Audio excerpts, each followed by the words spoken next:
Now I'm recording. Thank you very much. So I didn't say anything useful yet, so that's good. We didn't miss anything. So the exercise 7 is about proposition 1.50. And again, I think I received a few questions about my solution, which is not clear enough, I think. So maybe I'll be a bit more detailed. So exercise 7. Yeah.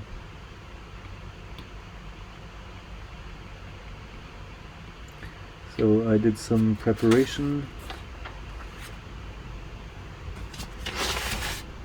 here. So yeah, I'm going to speak to those of you who tried out exercise 7. So I'm not going to explain what we need to do, but we're working in proposition around proposition 1.50 and basically proving that proposition. So if I look at the polynomial of degree 1, then I think it's clear that we need to have the sum of the aj's, which is equal to 1. Give me a shout if it's not clear. If k is equal to 2,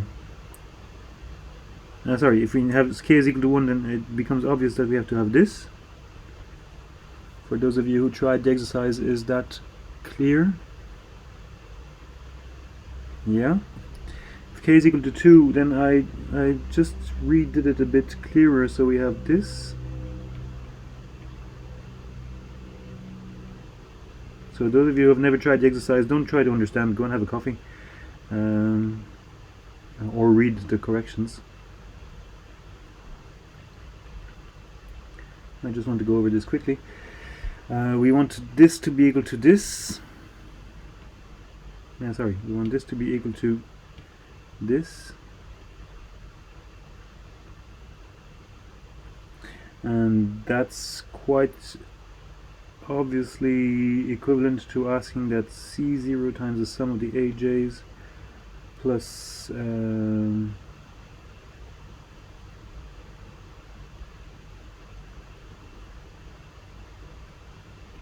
we have this.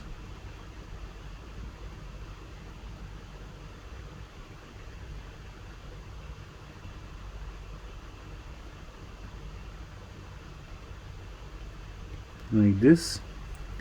So what do we want? We want this to be equal to 1, in which case this and this will also be equal to 1, and then we want this to be equal to 0, in which case this will also be equal to 0, and then we also want this to be equal to 0. So the claim is true for k equals 2, and then in general,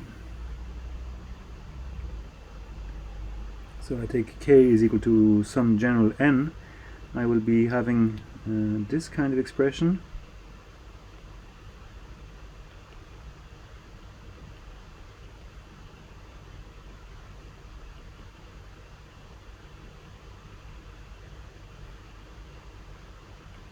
And that's going to be what? Well, how did I do it?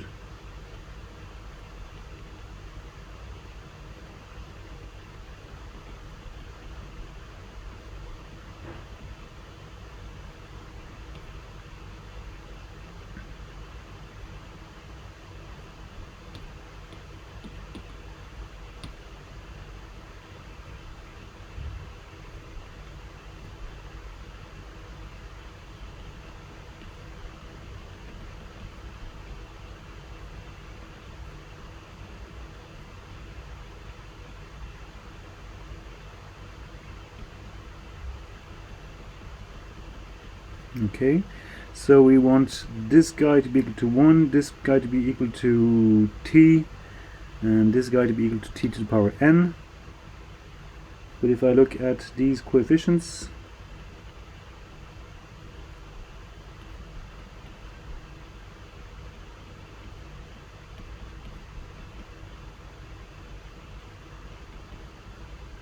so stop me if it's not clear, at least for those of you who have tried the exercise out.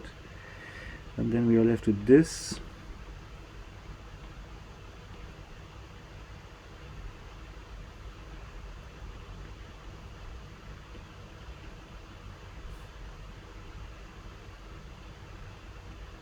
I put a K here because I'm getting mixed up with my notations.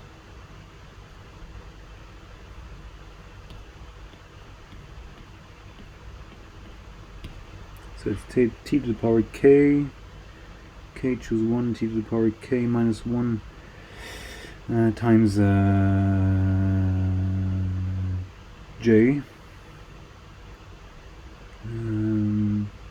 plus k 2 t to the power k minus 2 times j squared plus plus k minus 1 t times j to the power k minus 1 plus j to the power k.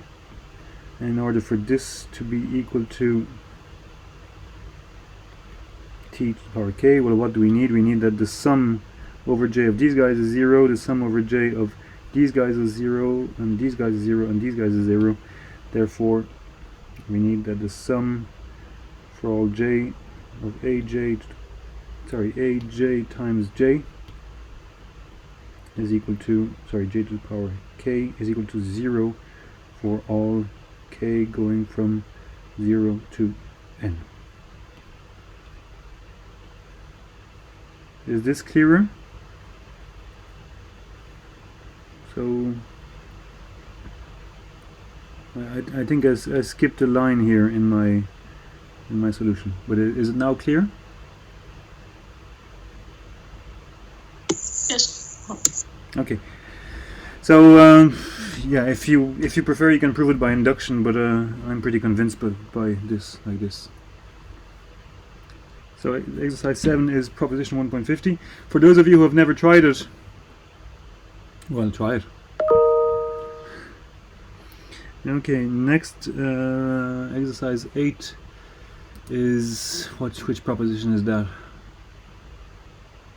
It's, yeah, we're on pages, so it's proposition 1.56, I think.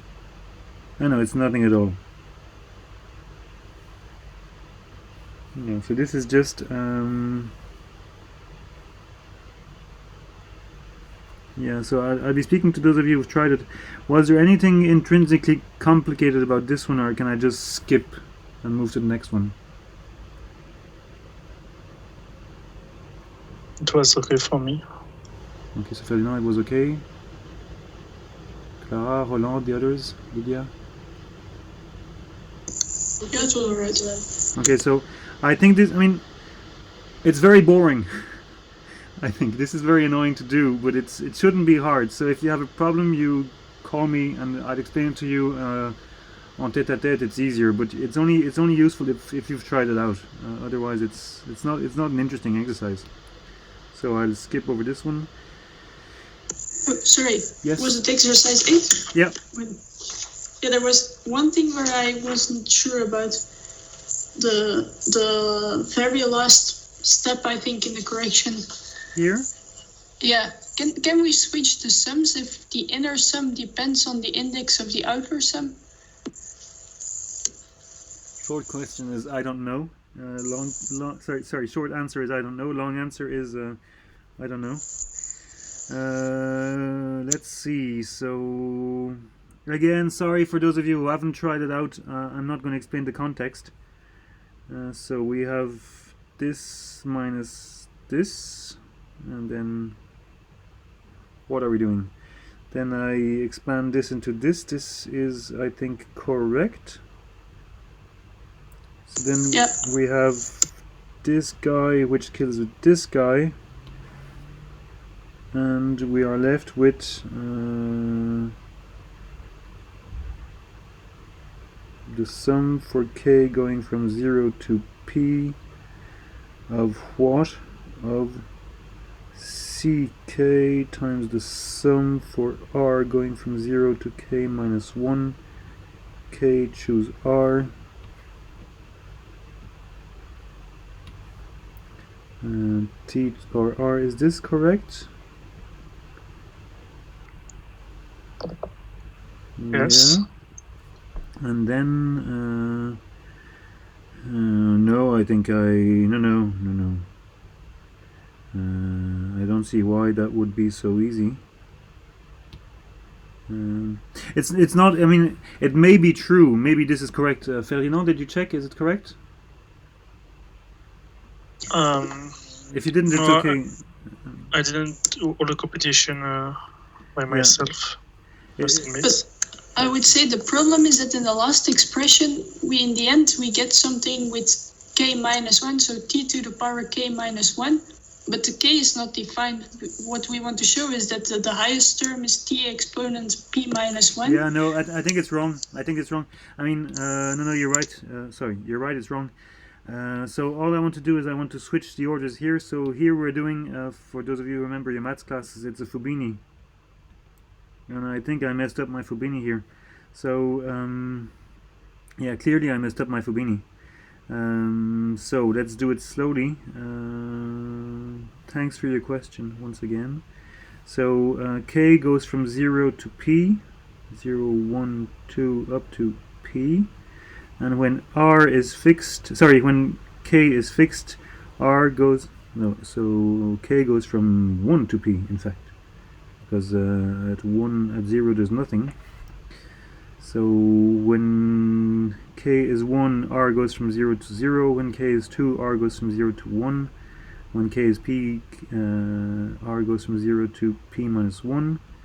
So then if I if I want to switch the order in which I'm doing my summation, I sum for r going from 0 to p minus 1. Should be a p here. And then if I'm doing this, please be awake with me, and then I'm going to be something like this. So k goes from r to p. Yeah, I think that's correct now.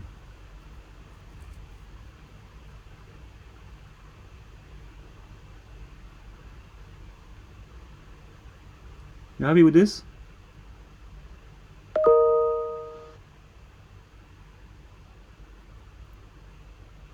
No answer is not a good sign. So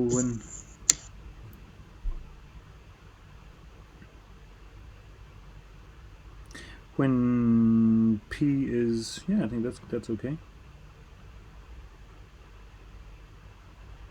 When p is 1, r is 0. When p is 2, r is either 0 or 1. When p is 3, r is either 0, 1, or 2. And so on. So when r is 0, p goes from, well, k goes from, when r is 0, k goes from, no, it's 1, so it's r plus 1. Yeah. Now this is correct. When r is 0, k goes from 1 to p. When r is 1, k goes from 2 to p, and so on. And when r is p minus 1, k goes from p to p. Yeah, I'm convinced. So it's a discrete Fubini, for those of you who know this kind of stuff.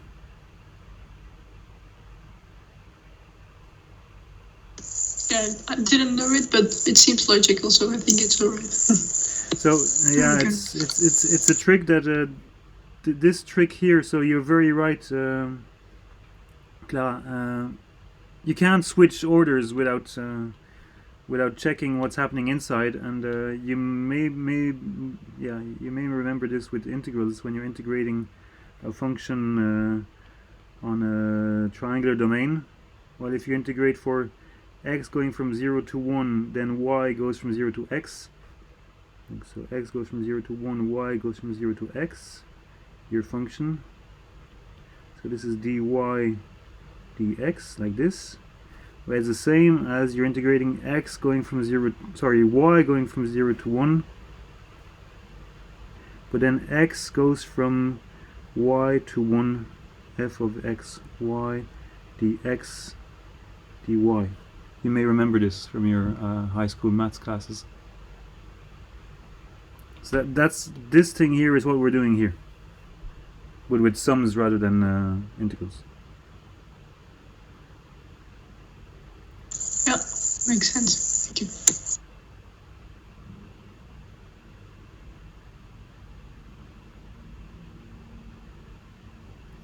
Small exercise for... So if you have never seen this, well, maybe you don't know this fact here. So small exercise. If x is an positive integer valued random variable, and if this is finite, then show that the expectation of x is the sum for k going from 0 to infinity of these guys.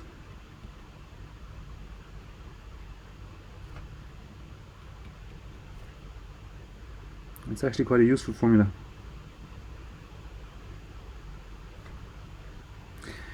Same idea. Okay, so exercise 9, once again, because I want to move on. Is there any, so for those of you who have tried it out, is there any particular point that needs to be taken care of, or is it okay?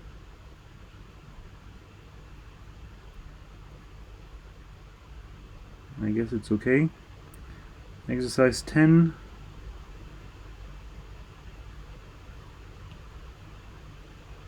Yeah, here I had a question also. Yeah.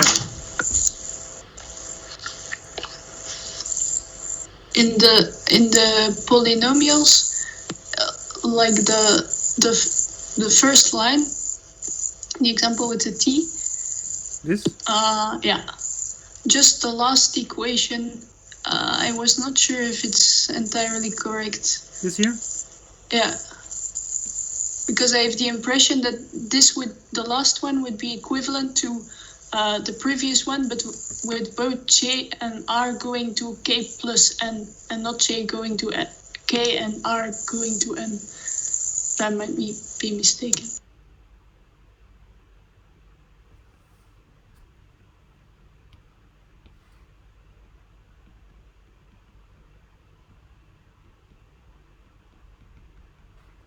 I'll check it.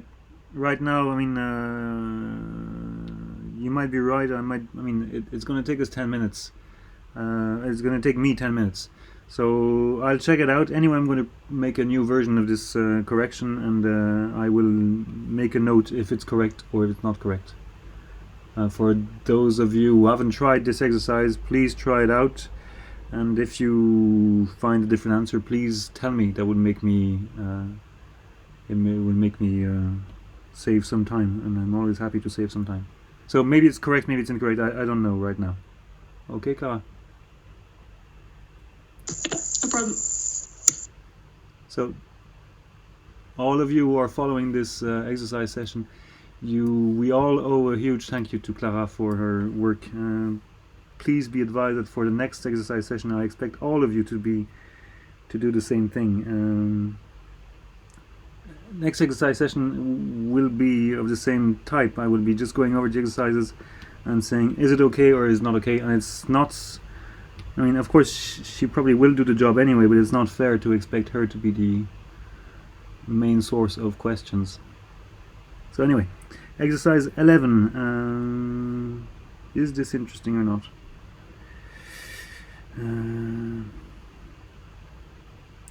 Yeah. Again, I think this is pretty easy. I don't, at least from what I see, there's no particular difficulty. Are there any questions? Yes. Yes. I can't see your name. Yeah, no, I'm just gonna put some headphones. I think you hear me twice now. No, it's good. Sorry. Okay, thanks. It's just if we define h as t minus s as always, and we say that the covariance is equal to 0 only when t equal when s is minus lower than t. But actually, in the answers, we consider h equal to 1. So when h is equal to 1, in that case, it would say that the covariance between x and z is null. But in the correction, I think I saw it positive and equal to... Okay. Thanks. I don't know. Let's have a look. Okay, let's have a look. Thanks for your question. Maybe I made a mistake, maybe not. Assume that this guy is ID, which means okay, blah blah. xt is, so this is an autoregressive process. It's what we're going to be defining as an autoregressive process of order 1.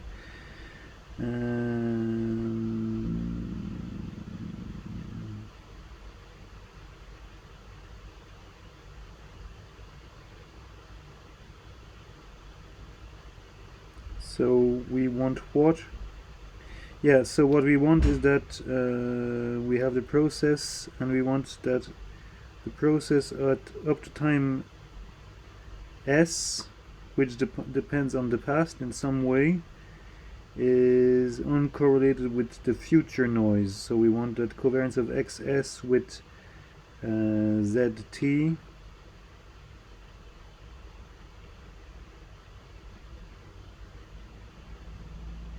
We want to have a 0 here and a 0 here and so on. Okay.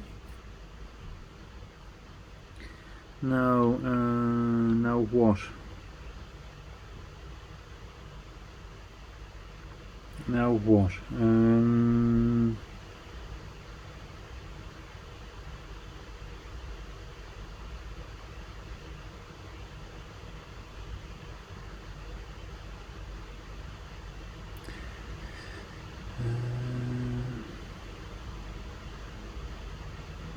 T is s plus h.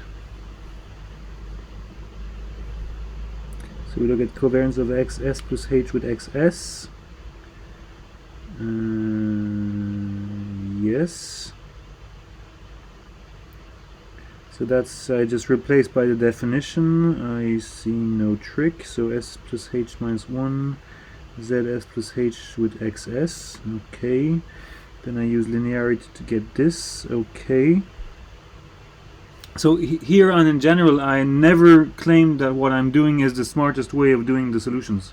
It's just the way that I thought of when I was writing them out. So if you have a smarter way, please tell me. I'd be very happy to incorporate it. And I think it's in exercise session 3 you will see that there are solutions by students. So if you want to have your name in my solutions, just send me your solutions. It's a great honor. So this, I think this is correct. Okay, actually the big point I'm not sure about is that when h is equal to 1, it's not equal to h equal minus 1. Wait, I'll check that. So I'll continue now. So if h is 0, then if h is 0, we have covariance of x s minus 1 with xs plus covariance of xs with xs. Yeah, but when h is 0, we just have covariance of xs with xs, so we just have sigma squared. We have something which I call sigma squared. Okay. When h is 1, we have covariance of xs plus 1 and xs, which is going to be this, and then this is 0. Okay, and when what you're saying is that when h is minus 1, I would have a problem. So if I look at covariance of xs minus 1 with xs, what's that going to be? Well, that's going to be, it's going to be covariance of xs minus 1 with alpha xs minus 1 plus zs, and this will give me alpha times sigma squared x plus 0. So it's the same thing.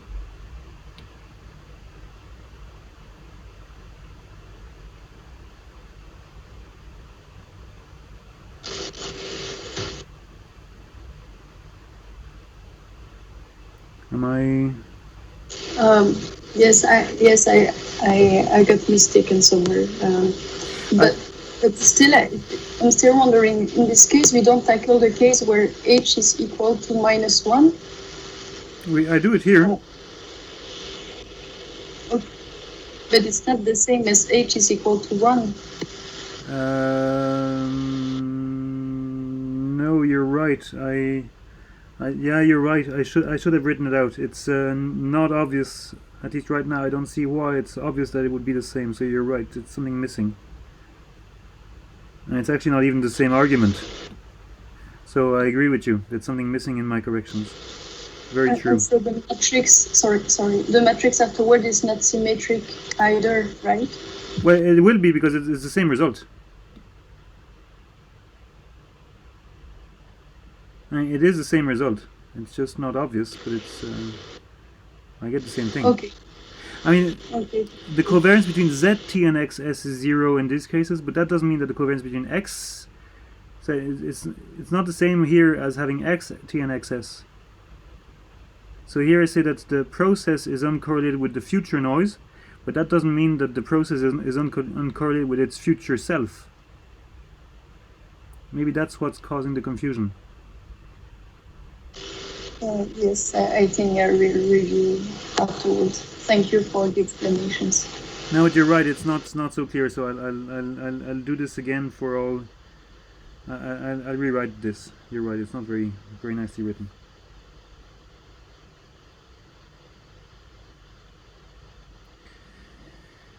Question 12. No, that's again. It's again computations and discrete Fibinis.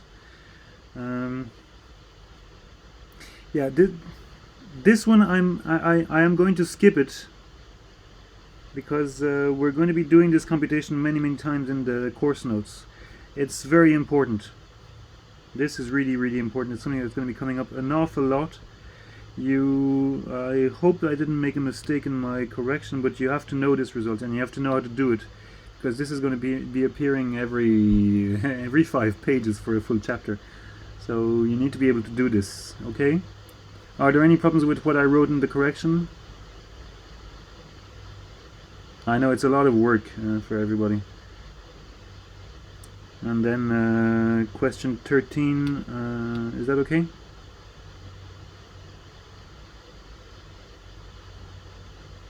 I guess it is. Okay, 5:30. 5:30? God. Yeah.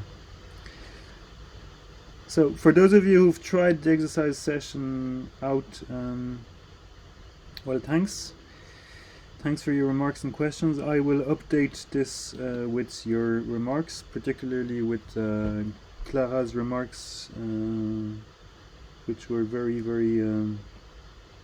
useful and will seriously improve the result. So this is refereeing process. Thanks for being the referees.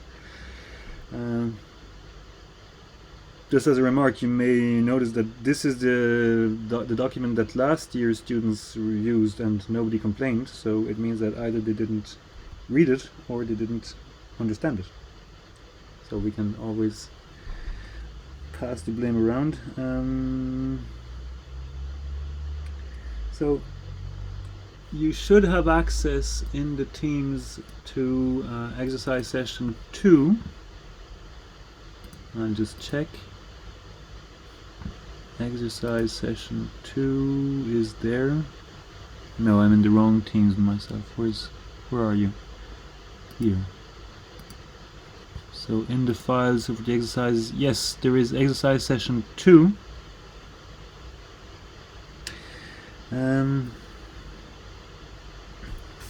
Well, I'm afraid it's a bit the same as exercise session 1. So it's not impossible, but it's not easy. So yeah.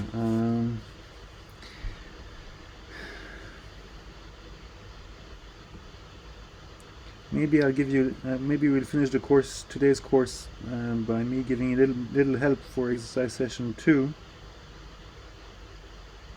and then we will move on. So a lot of exercise session 2 is dedicated to the projection theorem.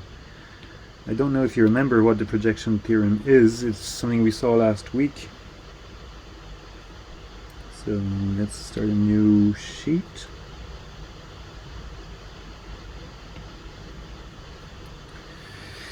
So, maybe I'll give you a quick reminder on what the projection theorem is.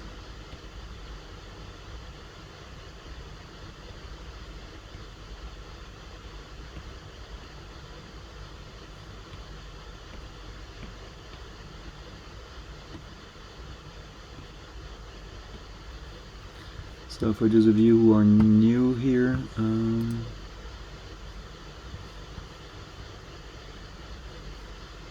yeah, so we've literally never been so many in this Teams. So there are about 30 people who are new here, I guess. So welcome to all of you. Yes, I'm a bit disorganized. That's the way my brain works. Sorry about that. Yes, my writing is horrible. That's life. So we are now, we finished exercise session 1, and I'm getting you ready for exercise session 2. And exercise session 2 is about, basically it's about chapter 2, and you need to work. So you need to take these sheets and you need to work them out by yourself. It's a lot of work. Count 5 to 6 hours. Seriously, 5 to 6 hours, nothing less. So the idea of the projection theorem is it's a way of getting optimal projections of. So we would be very interested in the sequel. So you have a sequence of numbers, and you want to use this information to project optimally and get the best possible prediction at step n+1. So that's basically one of the objectives of time series, is to predict behaviors of time series. We have a very nice example of a time series in the American elections, and we have a nice projection. We would want to know, is Biden or Trump going to win? Well, that's an interesting time series on which I will take no bets, because it's probably not mathematically, we can't really model that mathematically. But the idea is the following. We place ourselves in a Hilbert space. So that's just a complete vector space, complete inner product space. So you just have to go and look in the course notes here and get the explanations. And we have so typically our space will be L2. So the space of all random variables with a finite variance. We have an element of L2 which we want to project optimally onto some space S. So we want to find the objective is to determine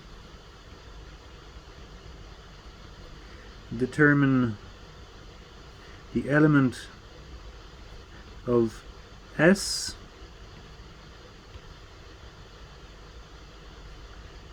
which is closest to X, and closest in what term? Well, where the measure of closeness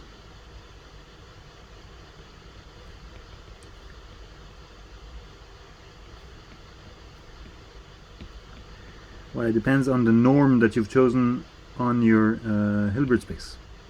So in L2, so in our course, the norm of a vector is just the expectation of, so the norm of a random variable or a random vector is just the expectation of this random variable squared. And the projection theorem says what? Well, it says that that for any x in your space, there exists a unique x hat in S for any closed S, which is what? Well, which is such that the norm of the difference between x and x hat, so the norm of, so this is our projection x hat, this is the difference, and the norm of x hat is minimal among all elements of S. So that's an existence result. There exists, so simply under conditions of closeness, there exists a point x hat here belonging to S, and moreover, this, no, keep it there, and this point is characterized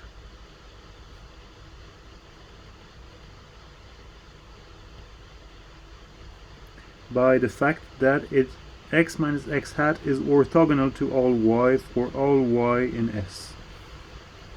Okay, so this result here, we'll be using it an awful lot, and the whole point of exercise session 2 is to get you familiar with this result and to make you use it in various examples. So I'll maybe go once again over example 2.22.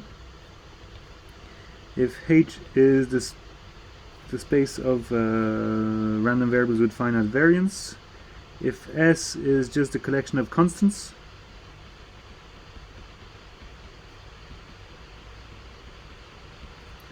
then what is the projection onto S of a random variable x?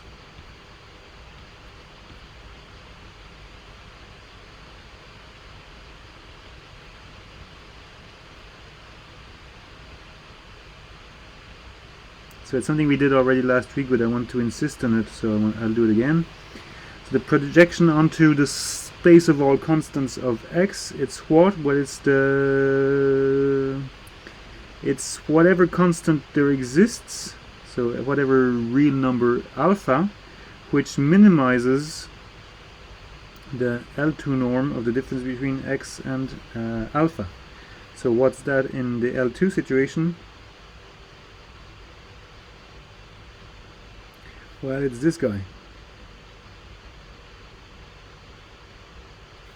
So it's the value which achieves the minimal mean squared error of the approximation of x by constant. And there's so it's something I didn't do last week. There's 3 ways of getting this value alpha here. The version 1 is simply to take the derivative with respect to alpha. So I'm not checking that the conditions are satisfied for doing this. So I'll do this like a savage. I take the derivative with respect to alpha and I equate to 0, and this is true if and only if alpha is equal to expectation of x.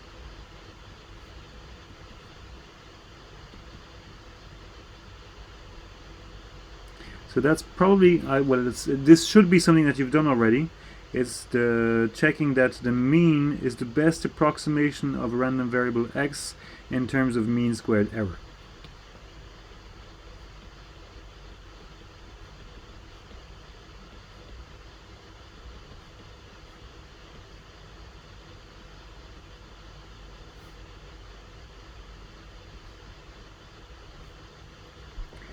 And another way of proving this result is to use Koenig formula, which says that we have this. So if what I'm writing is not clear, well, work it out. And if you don't see how to work it out, call me. But this is something you should have seen also many times in your courses.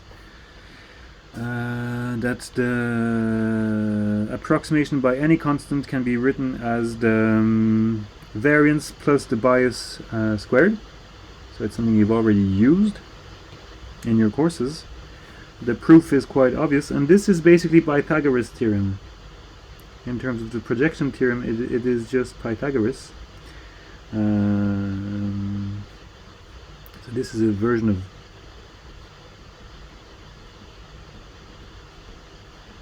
Pythagoras for L2,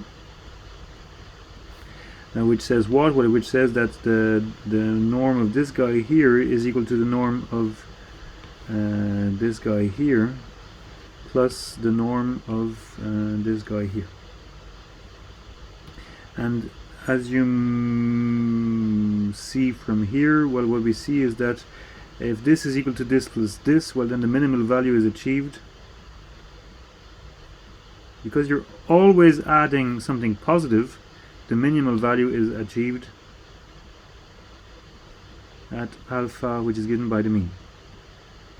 So, of course, in order for this to be a version of Pythagoras, you need to have a version of the notion of orthogonality, which brings us to our version 3 of the result, which is an application of the projection theorem.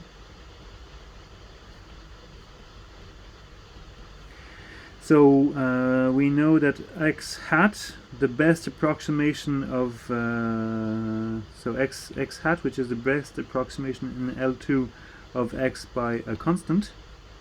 So x hat here. This x hat is characterized. So we know it exists, and it's characterized by the fact that the scalar product of x minus x hat with any element of S is 0. So that's just a projection theorem. Okay, but then in order for this thing here to be 0 for all alpha, it's equivalent to requiring that the scalar product, so it's the scalar product in L2 of x minus x hat and 1 is 0. But this is equivalent to, well, we just write out what the scalar product is in this case. So sorry, I should have written capital X.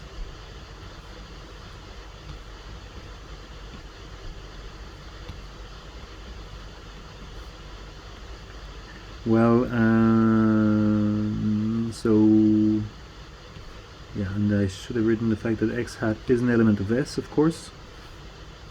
So it's what is expectation of x minus x hat times 1 is equal to 0. Yeah, but that's easy because then I have what? I have expectation of x minus x hat has to be equal to 0. Why can I take this expectation here? Well, that's because x hat is a constant, so there is no expectation. Therefore, we get the same result in a third way. The minimum value is achieved at the mean.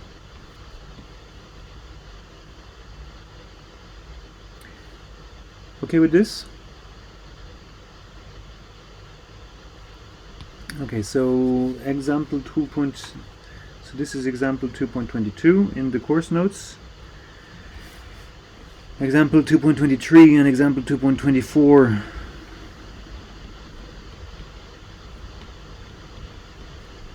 I let you do them. I think this is also an exercise in the course notes, and I would just like to do example 2.25, and that will be the end of today's class. So for those of you who are lulled into some sense of comfort and sleep by my voice, please wake up for the last 10 minutes. You need to understand this, and it's easy as soon as you see it, but it's not necessarily easy if you don't see it. So we take H to be L2, we take xt to be a state. So you have to look in your course notes at example 2.25. We take xt to be a stationary with mean 0 process.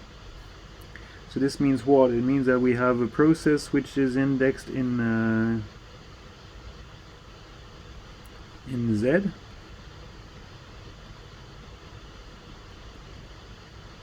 Like this. Okay. And we want to consider the process which is made of linear combinations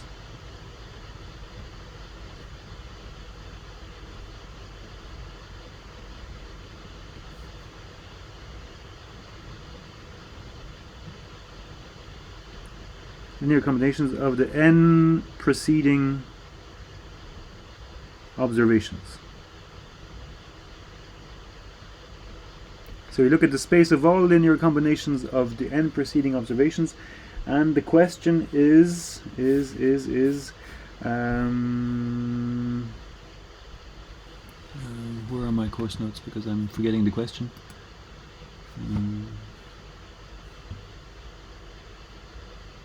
There, okay. So I look at the example 2.25.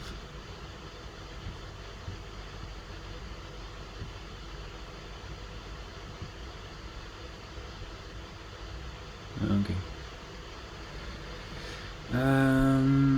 So the question is, can we find the best approximation of xn plus 1 by linear combinations of the preceding observations?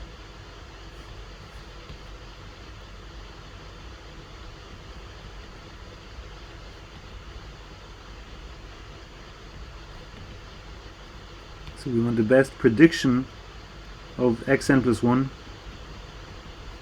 in terms of linear combinations.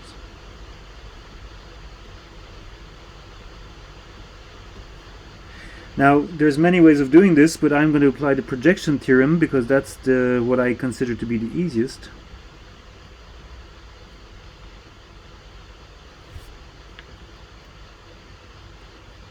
So, this guy here, xn plus 1, is characterized by the fact that all these differences here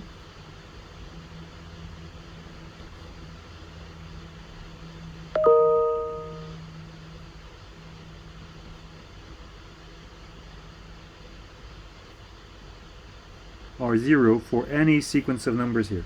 So the projection theorem guarantees that this guy here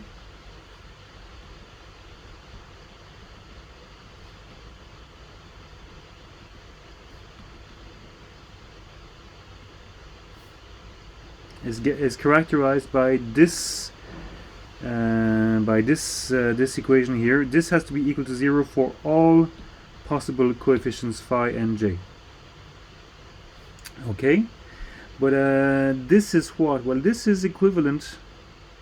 Now I'm not sure. So yeah, maybe I'll do it. I take these coefficients out. This is equivalent to requiring that so by linearity of the scalar product, that this is equal to 0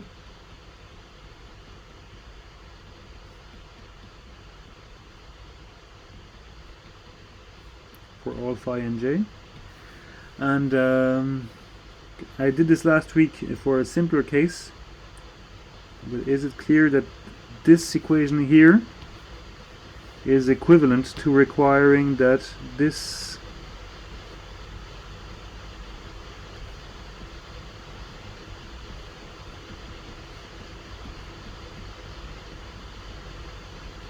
so the important step is going from this here to this here.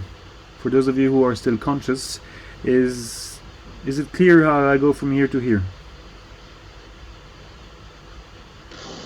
Not really. Mariam, okay. So let's have a look at a simpler example. If I want a times, sorry, I'll take n is equal to 1. If n is equal to 1, I want phi 1 times something which I don't copy to be equal to 0 for all phi 1. Well, the only way for this to be equal to 0 for all values here is for this guy to be 0. That's clear? Yes, it's clear. Now I take Thank n you. is equal to 2, then I have phi 1 times something plus phi 2 times something else has to be 0. Maybe I'll just put here. So if n is equal to 2, and then I have phi x 2 plus 1 minus 1 is 2, and here I have 2 plus 1 minus 2, so that's x. Sorry. So I have x1 here. So I know that in order for this to be equal to 0 for all phi 1, phi 2, well, if I want this to be equal to 0 for all phi 1 and all phi 2, well, it also has to be equal to 0 when phi 1 is equal to 1 and phi 2 is equal to 0. So this guy has to be 0, and it also has to be 0 when it also has to be 0 when phi 1 is equal to 0 and phi 2 is equal to 0. So this guy has to be 0. Yeah, and then you just move on for any n. If you want this to be 0 for all coefficients, any possible coefficients phi and g, well, you have to have all these terms here which are equal to 0, which gives you this equation here. On your last line, I think you wanted to write phi 2 is 1. Thank you. Thank you very much. Yes. Is that clearer, Mariam? Yes, thank you. So maybe you're not perfectly sincere and you're yes, thank you, and you just want me to stop speaking. Not Well, if anybody else is not perfectly sincere, please feel free to ask me again once you've thought about it.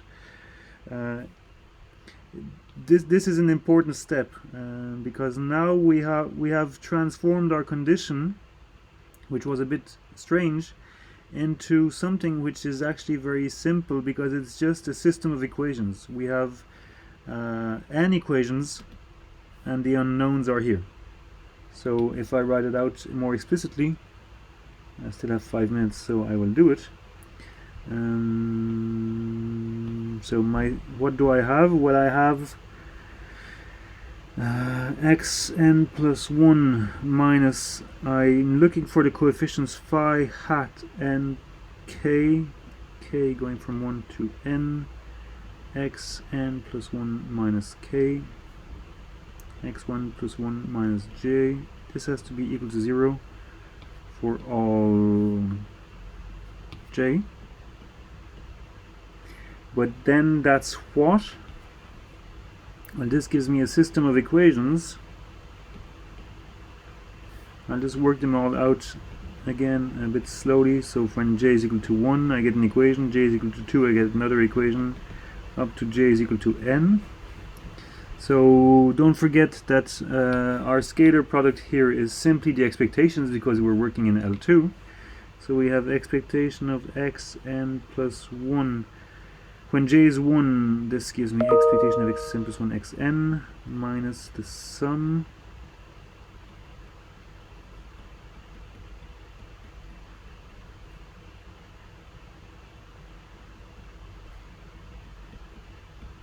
So this has to be equal to 0. And this has to be equal to 0.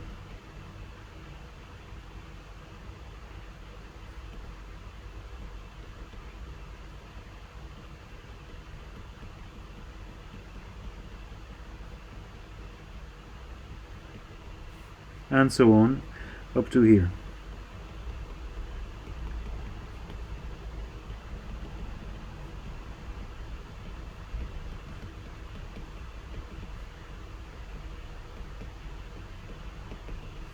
So we get n equations and we have n equations and we have n unknowns, the phi hat n k's. So we're looking for the optimal prediction, and we know that these phi hats have to satisfy this system of equations, and this is actually very nice. It's a nice way of finishing the course, because since we have a stationary process, we know that we have a stationary process of mean 0, we know that these guys are what? Well, it's just the covariances. So this is gamma of 1 minus the sum here.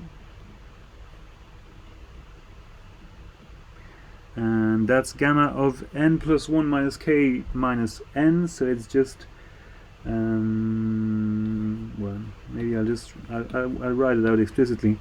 So we have phi hat n1 gamma of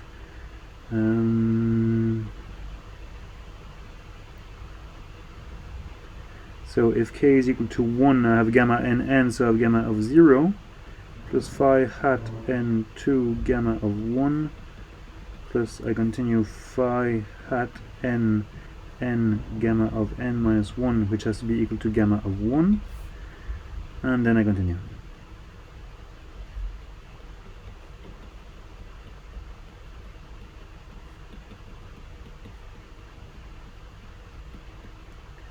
And that's just a very pretty system of equations that we're getting.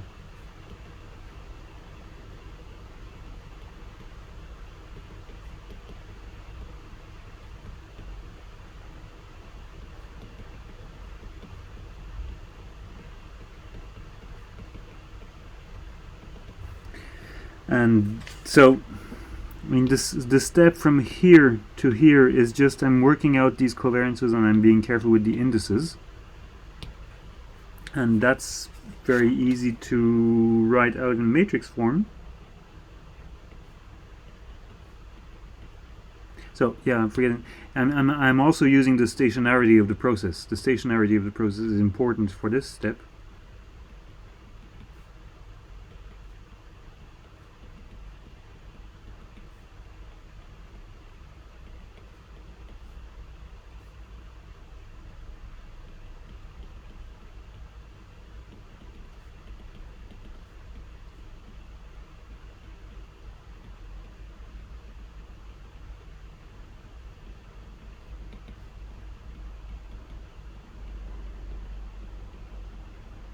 There. So what do we see? We see that we are left with the optimal prediction. The optimal prediction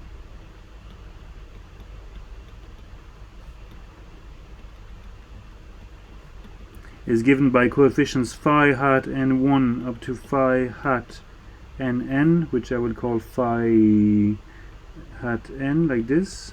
It's a vector which satisfies what? Well, it satisfies gamma n times phi hat n is equal to little gamma n, where capital gamma n is this matrix here, and little gamma n is this vector here. Okay, so I guess it's time for me to stop, but this equation here, where we are summarizing the properties of the prediction in terms of this matrix here and this vector here, well, this equation here, we're going to basically see it very, very often, so we're going to learn to love it. And as we will see, many of the properties of a stationary process are summarized in the properties of these matrices and this vector here. And in particular, if gamma n is invertible, then we have our phi hat n, which is just this guy here. And if gamma n is not invertible, then there's an infinity of possible predictions. Okay, so I stop here. Exercise session 2 will ask you to deal with the examples, also example 2.26.